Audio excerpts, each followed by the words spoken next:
Hey guys, Victoria here and welcome back to my channel. Welcome back to another episode of Maths Made Easy series, and today we'll be looking at everyone's favorite chapter, logarithm, and we'll be looking at the rules of logarithm. And these are so important because basically every single question is based off of these logarithm rules. If you don't know these rules, then basically you can't solve logarithm. And okay, my thoughts on log. I used to hate it, but after that I find it really nice when we have log questions, which we do every single year in SPM.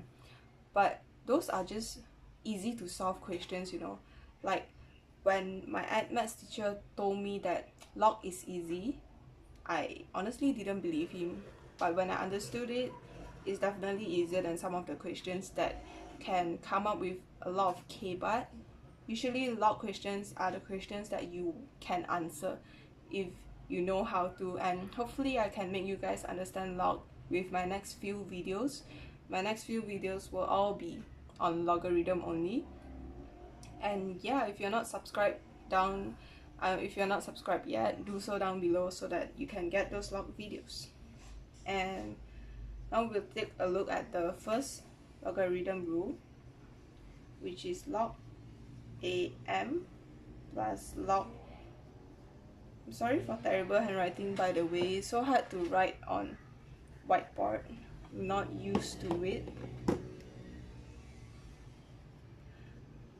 Equals to log amn.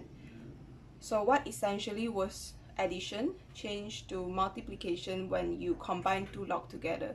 So log am plus log an equals to log amn. The second rule is just almost the same. It's just that addition becomes subtraction and multiplication becomes division. So it's just like if you know one, you know both sort of thing. So log am minus log an equals to log am over n. Okay, now the third rule of logarithm is log amn equals to n log am.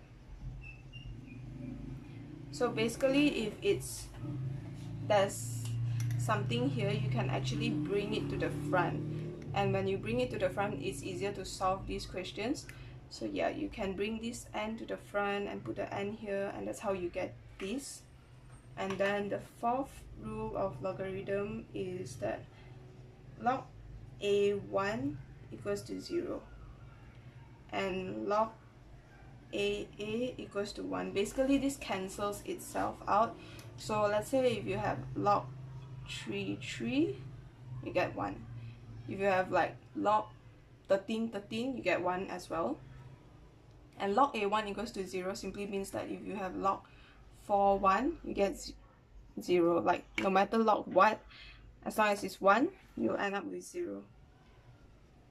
And then the fifth rule over here is a log am equals to m.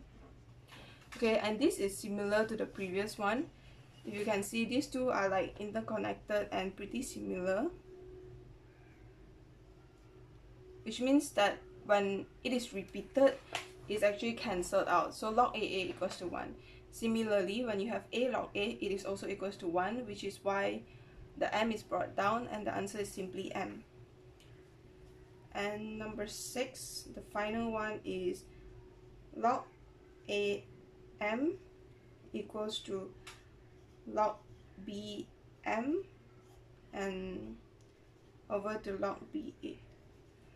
Okay, simply what this means is sometimes you have log that are different, like you have, let's say you have log 3, log 9, and then you have like something log 4, which you can't change. If you have log 3 and log 9, at least 9 is a multiplication of 3, so you can somehow change log 9 to log 3. But you have a number like 4, which literally isn't a multiplication of any of these numbers. It just doesn't match at all. So you have to change the log, and this is the way to do it. Bring in your new log here and then put this number up here, and this is still your new log, and then the other number would be here, so you get this. So for now, these rules might seem quite confusing because we haven't looked at the questions yet, and these are just letters to you. But basically, I hope that you can get a piece of paper or a sticky note and write down these 6 log rules, so that whenever you attempt questions, you can look back at these rules and refer. I didn't actually memorize like this word by word, but whenever I do questions and I refer, eventually it's stuck to my mind. So yeah, do more practice and you'll be able to remember these logarithm rules. And that's all for today's video, but the next few videos will be on logarithm and how you can actually apply all these logarithm rules to solve logarithm questions. So be sure to stay tuned for that. And that's all for today's video. Thank you for watching, and I'll see you guys in my next one.